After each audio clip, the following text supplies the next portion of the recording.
Good evening, everybody. Welcome to A World of Pets, hosted by A World of Ability and our wonderful engineer, Emily Gomer. Thank you, Emily, for hosting this. This is a great opportunity for us to just talk about our pets and how they interact with us in our lives.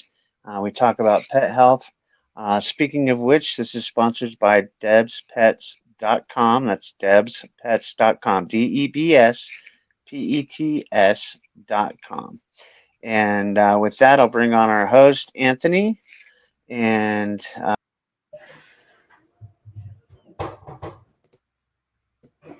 Hello, where'd you go, David? Are you not here with us anymore? Hi, guys. We have a guest here with us today. Her name is Anissa, and she's going to talk to us about how pets get us through trauma. You've heard, any regular listeners of the show have heard me talk about this a lot, but not from the scientific or expertise standpoint, at which Anissa will talk about that today. So we are looking forward to that.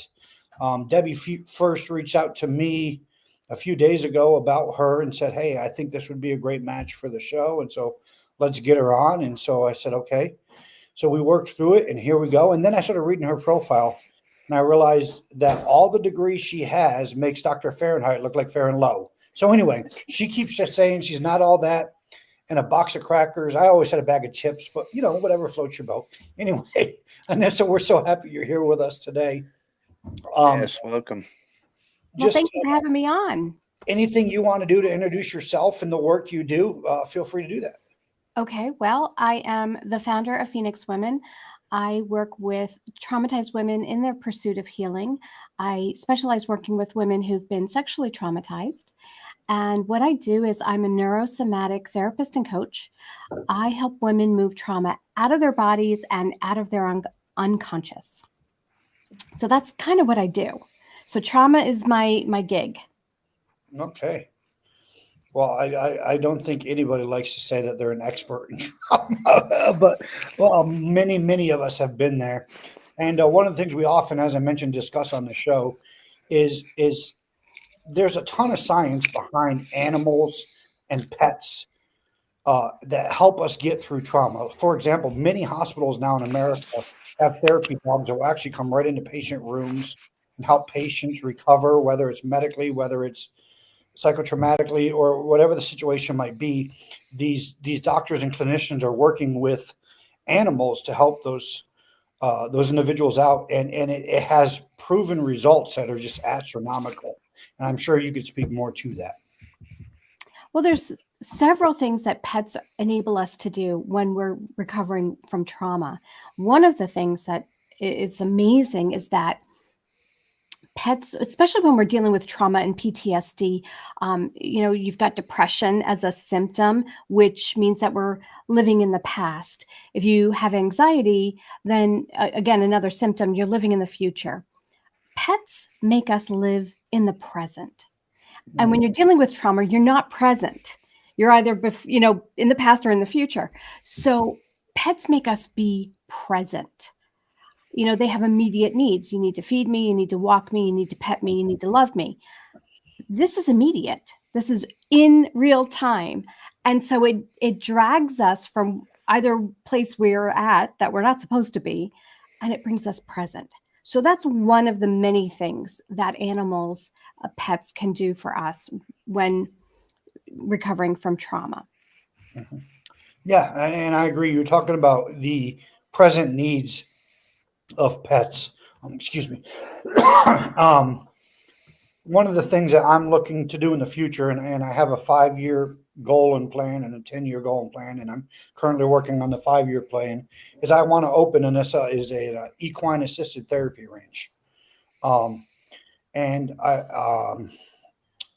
because a part of the reason is not only are the horses themselves therapeutic for individuals, but the process of caring for the horse and everything involved in it, from brushing the horse to saddling it to dealing with all the tack to dealing with its stable and everything that's involved in the stable and the stall and all, just the whole 9 yards, about it. is something that I specifically want to work with veterans that can help them just kind of get that real hands-on rewarding feeling of I get to care for this animal, and in turn this animal's unconditionally loving me and unconditionally supporting me. You bring up a really great point. One of the amazing things, again, about pets and recovering from trauma is that when we have trauma, we are very tunnel visioned. We are Mhm. very selfish. We're very self absorbed. And that is due to the mechanism of trauma itself and how it manifests in the body. So, anyone who is, showing these signs and symptoms, you're not out of the norm. Being very selfish and self absorbed is part of it. Mm. Now, when we start to take care of someone else and not just our needs, Yep. we're healing. And Yep. so having a pet that you can, take care of, that is healing right there and then. Mhm. And that's another wonderful way of how pets help us heal from trauma. Oh, yeah. I mean, it's unbelievable, and I think the thing I enjoy about it the most is, like I said, the pets, especially dogs. Dogs are good for it, but a lot of animals are. Is the return of loyalty and love is unconditional. I mean, they're going to love you, even if you're making a mistake in the process, or you aren't really good at the process, or whatever the situation might be. I mean, just tonight, my kids were out playing, and the dog that I have that is an emotional support animal for me and was in service dog training, she's just out there and she won't get any more than about 30 feet away from my kids, and she's just right there with them and meeting every one of their needs, and just it's amazing to me how they just have this innate ability to sense this stuff and to be able to respond to it in a manner that really most human beings can't, to be honest with you. Yeah, true. This is true, yes. The unconditional love, again, when you're experiencing trauma and dealing with recovery, you feel like everyone's against you. Hmm. It's very isolating. And then to have this animal that just lavishes you with unconditional love. I mean, you're like their favorite person, Hmm. and um, that is something that it's just so nourishing to the soul when you feel like everyone is against you, including, the entire world and everyone else you meet. Um, so having that unconditional love is just priceless at that time. Yeah, I agree. And again, you had talked about the process of caring for the animal and directly related to trauma. I remember, and I'm a combat veteran. I have PTSD. I have several broken bones, arthritis, all riddled all throughout my body. But that's not as bad as the trauma of the emotional trauma, the PTSD, the TBIs. But then the two divorces I went through were both very contentious, and there were some custody issues going on for a long time. And I just remember coming out of my second divorce and feeling all alone, as you had just talked about. Like nobody else in the world was there. Very few people had gone through all of the things I had gone through. People go through different traumas, but I'm sitting here thinking, who's going to relate to me? And somebody just suggested to me, just a friend, a normal kind of acquaintance on a day-to-day basis, said, you should try getting a dog. It was, and I grew up with dogs. It was the best decision I ever made in my life. Our dog was 9 weeks old when I rescued her, and the connection was instantaneous, and she has been an unbelievable companion ever since. And she's over 2 years old now. And it's just one of those things that if I had to do it all over again in choosing a companion, I would definitely do it all over again in choosing that dog. I mean, it's just been unbelievable. And who rescued who? Exactly. Yeah, she helped rescue. Well, right. Yeah, That's exactly. the point. Yep. Yep. Yeah, I can even interject because, with my two dogs gave birth to one puppy, a litter of one, and he was born completely blind in one eye. And Mm. the people that wanted to purchase him, they gave us a down payment, but then when he opened his eyes, he couldn't see, and they're like, "Well, we want a camping dog," and so they're like, "Just keep the money. You're gonna need it to treat him and take care of him." And I was like, "Kidding me? I'm keeping this dog." and just raised him and just treated him no differently than any other dog. And lo and behold, years later, 2014, I was assaulted and I lost an eye. So guess who's my buddy? Yep. My one-eyed dog. It's amazing, and he really helped me recover through that whole process. So meant to be. Yeah. So, Anissa, Mhm. if you want to talk, if you can, what role, if any, that animals and pets have directly in the work that you do in providing therapy to women? Well, anytime I get on my mat, so I'm a yoga therapist, Mhm. and anytime I get on my mat, I have an audience. My dog and my cat come and they watch me, and you know, my mat is my lifeline. Hi. Hi. Go sit on the couch, play Okay. games. If Wait, I know him. Yes, you if do it know. was if it wasn't for my mat, I wouldn't be here. And there are days when I'm actively doing postures and poses. There are days when I'm curled up in the fetal position crying. Yep. It's all yoga because it's all releasing. However, there's a lot of times when the cat and dog will join me. Buddy and Minx. Buddy is my dog. He's a teacup Yorkie. Okay. He is my boss. I'm actually kind of surprised he's not here with us tonight. But he just got a haircut and he's a little self-conscious. Hold the iPad for me. Minx is my cat. Go play games. She's a beautiful black cat. She's older now. She's getting on to be about 17 years old, and she's a finicky, kind of persnickety kind of lady. So they love to watch me on the yoga mat. They will join me on the yoga mat. They will get in my way on the yoga mat. Minx has a way of letting it be known that she's hungry, even though she's been fed. Mhm. Anytime I'm on with a client, Buddy has to meet them. Oh, good. I'm Yeah. if I'm on Zoom. And it was funny, even before COVID, when we were doing Zoom, and Zoom had that chime to let you know. He would hear it and he would come running wherever he was in the house. He would like just bust a gut to get to me.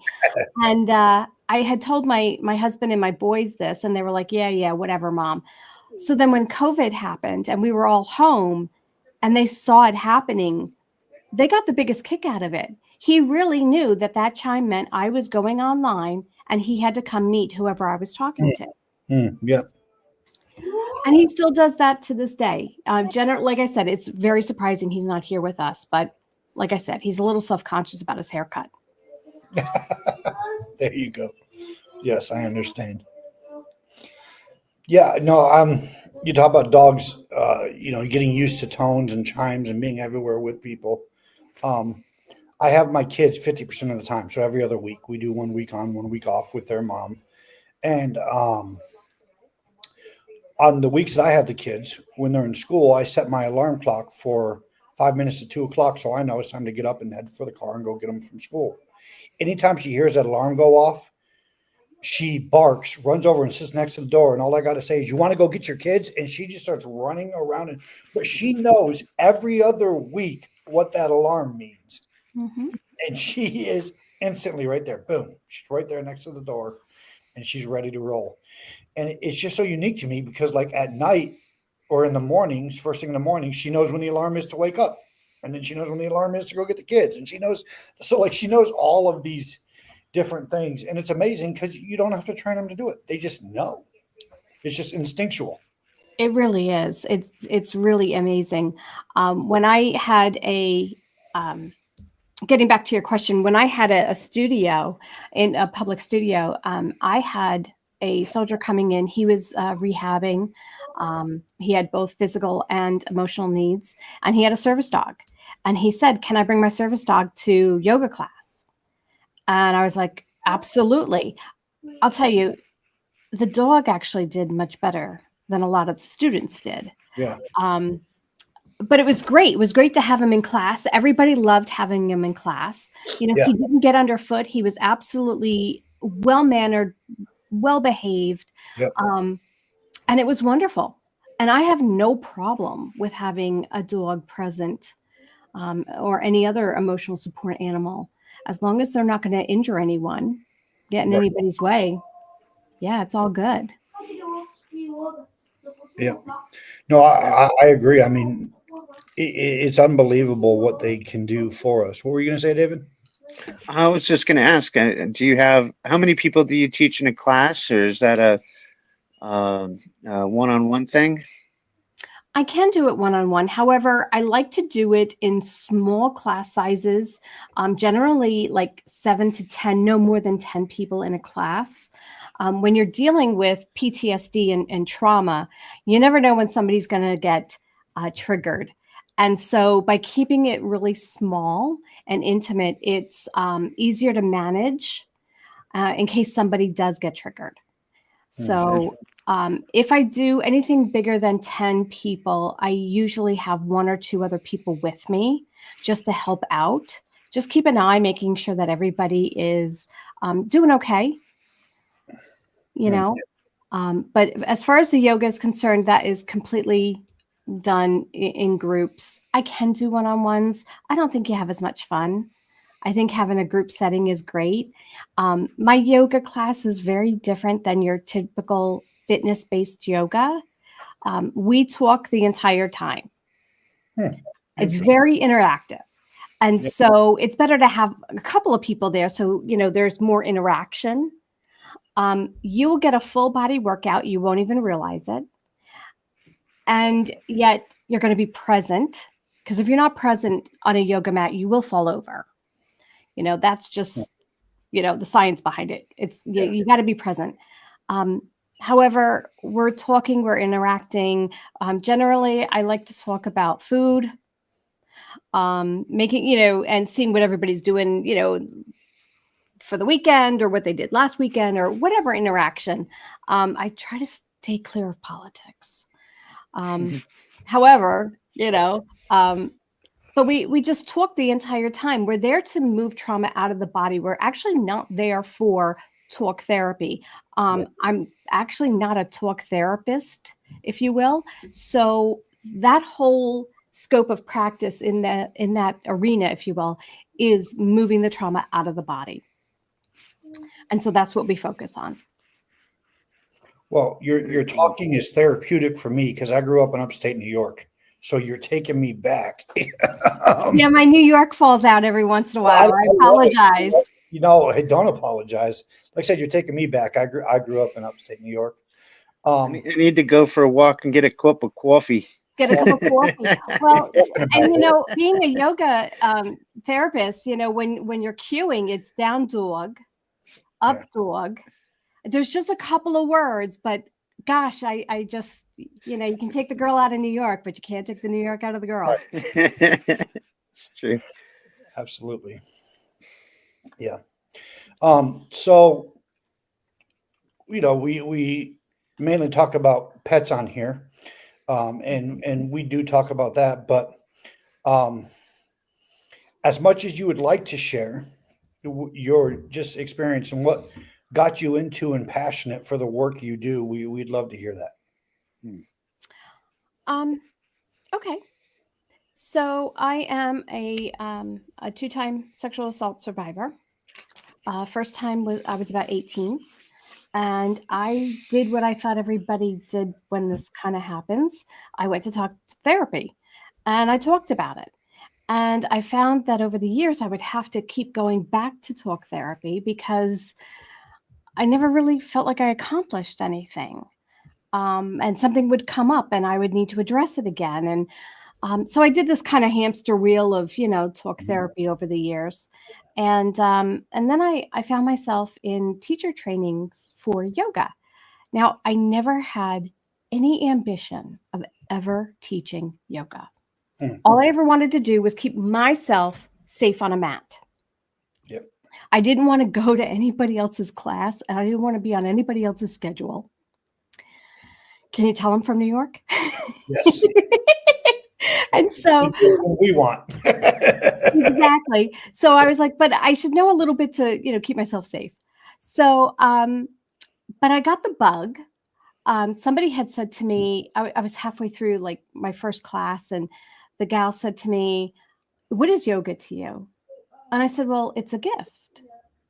And she said, "So instead of teaching yoga, why don't you share this gift?" And I said, "Oh boy. All right, now I'm going to teach." And so I started taking more and more teacher training classes, and I wound up in a class that was for PTSD and trauma for military members. Now, my husband was active duty. We were living here at Fort Riley, Kansas. And I thought I should take this class and bring it back to my community. We have a huge active duty and retired community here. I should bring it back to my community and be a service. So I was about like halfway through the class, and I realized, the first person I needed to work on was right here, because the trauma and the PTSD had really crawled into the nooks and crannies of my life, and it was holding me back in ways I wasn't happy with. Yeah. So it just kind of started that journey. And then about 10 years ago, I was sexually assaulted again. However, this time I had a lot more tools. I was a yoga therapist, and I knew more. And I said, all right, what do I want? Like, what do I want my healing to look like this time? Mm. And so I put on my clinician hat, and I said, all right, what would you tell your client? And I kind of wrote down a plan. And then I said, all right, I'm going to take my hat off now, and I'm going to get to work. And so one of the things I did do was I did go into talk therapy. I think talk therapy is great. It's a great place to start. However, this time, instead of just going to any old therapist, I found someone who specifically worked with sexual trauma. Mm. I didn't know that therapists and counselors specialized. Yeah. And so by doing that, I was able to get a tremendous amount of work done. However, I was having my clients come up to me and say, after we leave your class, we feel great. However, then we go into talk therapy and we feel like crap again. And we're doing this circle. And I wholeheartedly agreed, because I was living it. I understood it. Talk therapy is tough. Mm. It's ugly, and it's messy, and it can be daunting. Mm-hmm. And it always brings back the same thing. It brings you to awareness. But then where do you go? So I started doing some research, because I'm like, at this point in time, we have got to have a better mousetrap. Like, there's got to be a better way. There's got to be more. And so I started doing some research, and I found a gal, and I had a friend who had this technique done. I met a gal who does the technique, and I was like, okay, I want in. I want to do this. And she said to me, yeah, but... And I was like, she said, I could feed you, or I could teach you how to fish. Yep. And I was like, huh? She's like, you've got already so much knowledge of trauma because of what you do. This is something that, can help to bring your people even that much further. And so I started learning how to do it. And in the meantime, I got several, I had this technique done to myself several times. It is amazing. It is a neuro technique. We take several different types of things, and we weave them all together and use them all together. And it deals with the unconscious, where trauma lives. That is where trauma is rooted. That is where it's stored, along with memory.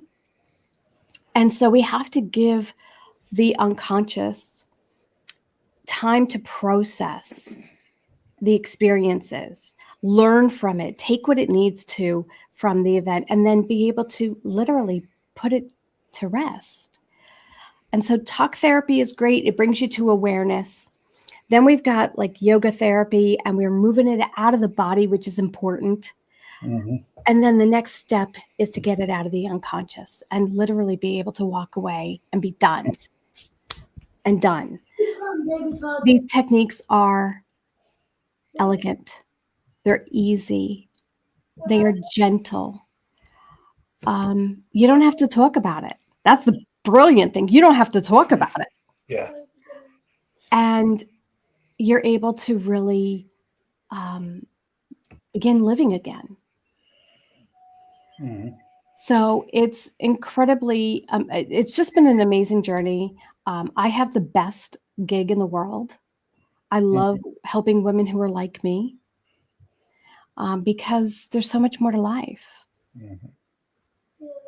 Now, that being said, I do work with men and I do work with all kinds of trauma. However, I specifically, really try to work with women who've Sure. experienced sexual trauma. Doesn't mean I haven't worked with veterans or what have you, because I have. Yeah. But that's kind of my sweet spot. Sure. And you So, touched on it earlier when you said one of the first things you had to realize was, you had to heal. There was more healing that you had to do. And I have found myself that the more trauma I've experienced and the more trauma I heal from, the more that equips me to help other people, in my opinion. But I've always said you need to come from a place of healing in order to help others. And so I agree with you completely about that. Um, I think one of the, I don't want to use the word dangerous, but one of the not so good things we can do is if we have a desire to help others, but we haven't completely helped ourselves, we kind of get into this endless cycle of do we really should we really be giving this out and trying to help this individual? And so I'm glad you mentioned that because I couldn't agree with you more. That's really, really important to make sure you're coming from a place of healing and getting to a place of healing. I keep readjusting myself just so everybody knows I have a heating pad on my back. And it feels good, but then I get hot and I start sweating, so I turn it off. But anyway, yeah, trauma just coming from that place. It sounds like the work you do now. This neural work you were talking about, is that different from the hypnosis you do, or is that the same thing? it is part of it. Okay. It is part of it, which is what allows you to get into the unconscious and Okay. really allow it to process the way it needs to process. Mhm. I know people talk about EMDR. Yes.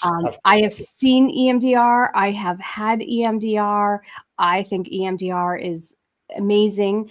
But what people don't realize is that EMDR actually stems from hypnotherapy.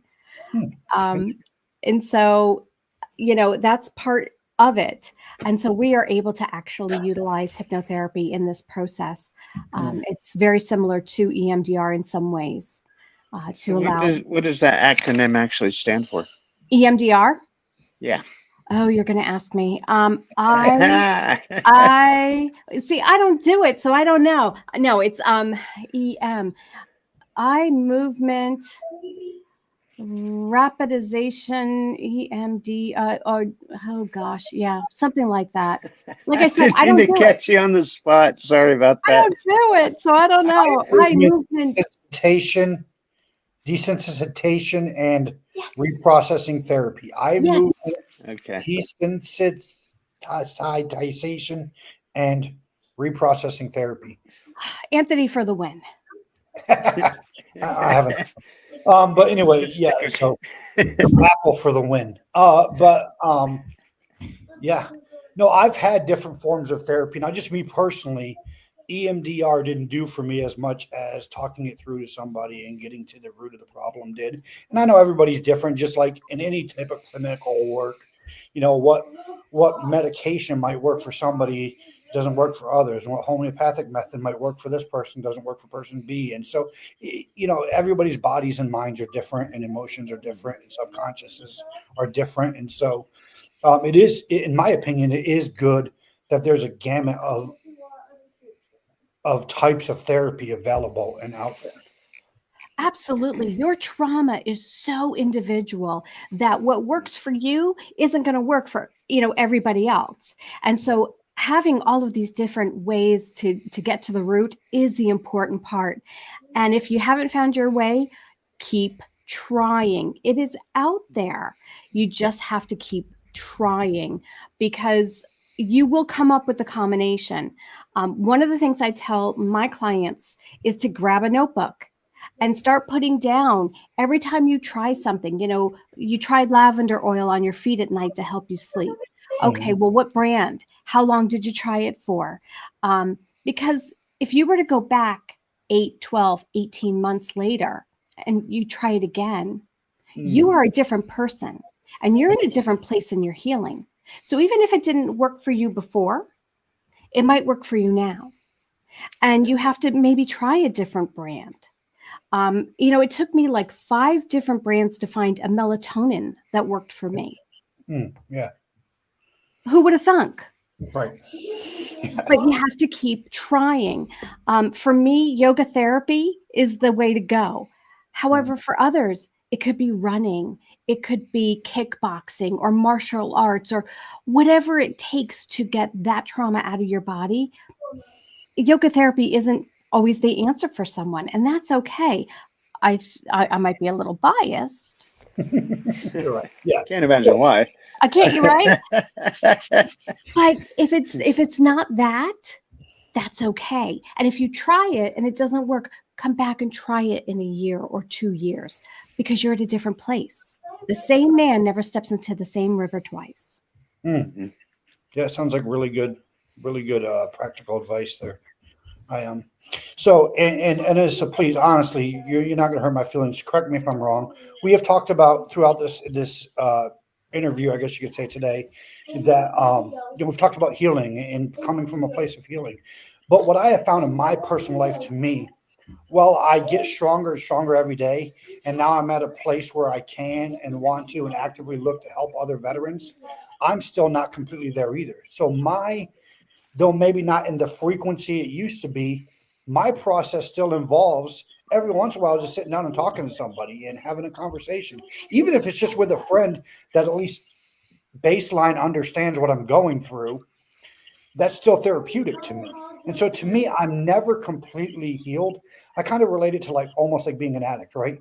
You never hear an alcoholic say, I'm a former alcoholic, because part of their process of recovery is every day I need to recover the same way I did yesterday, if that kind of makes sense. And so to me, and again, I don't want to give anybody wrong information, so please, if I'm wrong, feel free to quote me. But to me, that's where I'm at in my life. This is an ongoing thing. While it may not be in the frequency it used to be, it's still an ongoing thing for me. Yeah, we're all recovering, and we're all works in progress. This is a marathon. It is not a sprint. I don't know if anybody can say I'm cured, I know that I'm at a place in my recovery where helping others helps me heal. And they say that that's the final piece of healing, is that when you're able to reach out that hand and help others. Now, that doesn't mean that I'm not working with somebody and all of a sudden, they say something or whatever, and it makes me say, I need to think about that. Yep. I need to take that internal, not right in this moment because it's about them. However, when I'm ready, I need to sit down and I need to percolate on that for me. Yeah. And that's just another layer of healing. Do I find that I'm triggered? Not so often. Yep. However, because of the way the brain stores memories, there's never any way you could ever be fully free of triggers. You might go 20 years without a trigger, and then all of a sudden. And that's just because of the way the mind is wired. It has nothing to do with you or your recovery. It literally has to do with your brain. And it's not a bad thing. It's just the way it is. So can any of us ever say we're truly, really healed and recovered? No, because we don't know what's in our brains. Yeah. Very true. Very, very true. Well, in these last few minutes, and thank you so much for everything you've shared. I want to kind of go back to the role that animals and pets play in this. And as I mentioned in the very beginning, my dog was instrumental in pulling me out of a place of loneliness and trauma and hurt and all the rest of those things. What do you need, baby? Nothing. Go. I'm Sit down. tired. Okay, go sit down. Me too. Y'all are. I'm big and mighty and strong. Yes, you are. Now go sit down. Yes, you are. So to me, that was a vital part of my healing, and maybe that's not for everybody, but is there a certain point in their journey, especially if they're alone compared to if they have a support system directly in the home? Is there a point in which you would say maybe it's time to start looking into an animal companion? I think that an animal companion is an amazing thing. I think you need to obviously look at your home life. You know, is it a dog? Is it going to be a cat? Is it a bird? Is it a rabbit? Is it fish? What is it that it's going to be for you? I think that if you can't get an animal, volunteering at an animal shelter is another wonderful way to get that fix, if you will. Yeah. I think volunteering twofold. Volunteering takes you out of your selfishness, your self-absorbedness that you're in. It's giving. And so that's one aspect of it. But also, too, if you then, of course, volunteer with an animal shelter or whatever, you're getting that animal fix if you can't have a pet of your own.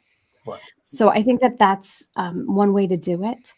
I think that as long as you are not having active episodes of PTSD or running your life from that place, we're functioning PTSDers, if you will. We have it, however we function. Right. Yep. And that's great. There are others who are actively in their PTSD. They probably shouldn't have an animal at that point in time. It's probably not wise. No, I agree.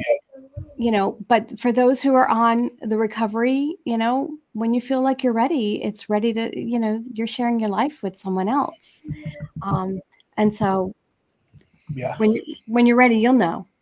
Yeah. And I just want to emphasize, I couldn't agree with you more, especially about that part of, I guess you'd call it self-preservation. When trauma first happens and we get into the mode of, we're in that trauma mode and we're maybe just starting to come out of it, I think it's only natural to kind of self-preserve as a defense mechanism. And so it's like, I can do everything I can to protect myself. And we're not thinking about getting ourselves out of that mode and what the process is in getting us out of that mode. And that's where something like, I believe, a pet could help, as we've been saying. Potentially, that self-preservation mode, you can thank the cavemen for that. It was because of the cavemen, our brains are wired that way. I mean, we're talking a lot of time. Our brains have been wired like that. And so when we are stuck in that mode, it is really hard to flip the switch and reset the central nervous system. And so, yes, it's a very important aspect of it. And it's funny, you say self-preservation. The way I see it, because now I'm a clinician and I'm looking at it, it's self-absorption. I know that it's self-preservation. How it comes off, though, to others is self-absorption. No, you're right, 100%. Yeah. And that's how it appears. I know what they're doing behind the scenes. However, this is what it looks like to others. And, so when they're ready, I think when you're ready, you just know, and then it's time. And I wholeheartedly think that people going to a shelter to find an animal is a wonderful thing. Sometimes, getting a purebred dog isn't all that it's cracked up to be. Yeah. A lot of work, especially if they're young. And I'll even turn back to what you said really early on in the cast, is that You've got the past that you went through, you have the future that you don't have, that's not tangible, but you have the present right now with that animal. Mm-hmm. And that really rung a bell with me. Like, that is like, it doesn't matter what I'm doing. If I see a cat, a dog, uh, I tried to catch a raccoon the other day, but he wouldn't stick around. But it's just that moment with an animal that you just want to engage with, that Yeah. affection, and they give it back to you tenfold, even from what you're doing. So I think that's just super important in recovery for people that have been traumatized. I think that's a great thing, and saying to go volunteer.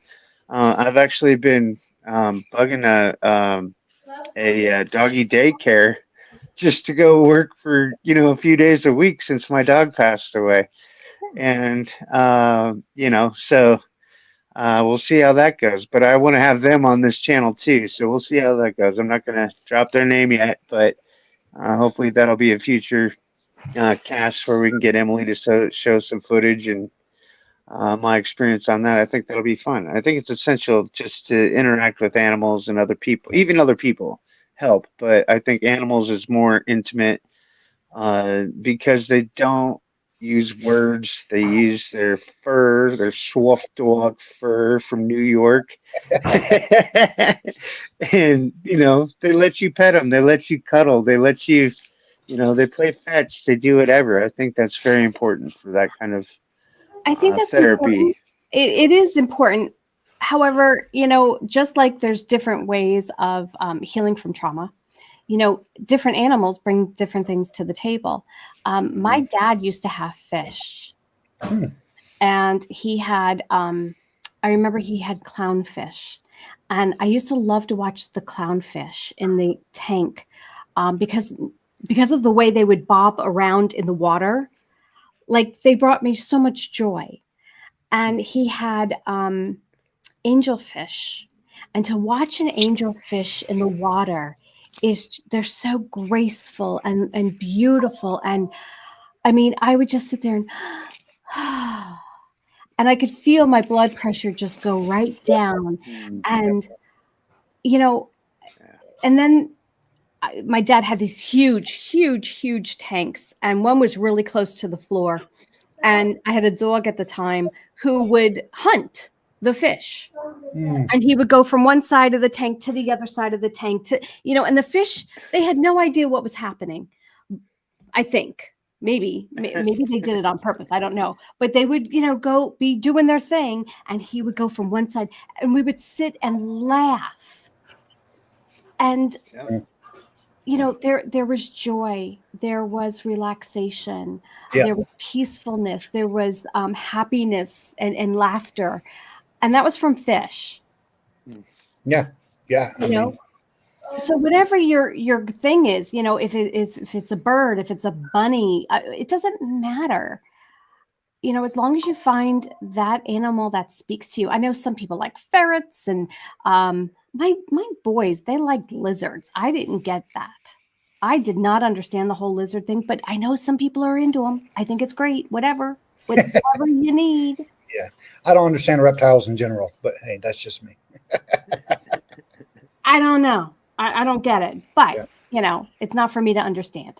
So, but whatever it is, find what meets that need for you, because you're an individual, and it may not be a dog or a cat. Yes, you're right. Yeah. Sorry, I keep looking away. My 7-year-old son is currently making microwave in the popcorn, and I'm making or popcorn in the microwave, and I'm making sure he's not either destroying the popcorn in the microwave or himself. And so, anyway, If that burns, you're never going to get that smell out. Oh, yeah, I don't think you let it cook long enough, bud. Why didn't you just push the popcorn button?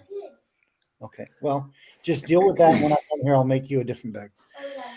Well, thank you so much, Anissa, for everything that you shared. And as always, I like to wrap things up usually by letting people know that we're here for you. David and I would love nothing more than to help you out if we can. And if we can't, we'll point you in any direction that we can find a resource to help you. And I'm not just for helping veterans. Yes, that's where my heart is. But one thing I was thinking about today and I wanted to emphasize was please, if you need some help, reach out to us in a private chat. I'd rather talk to you at 3 o'clock in the morning than to read about you in the headlines the next day.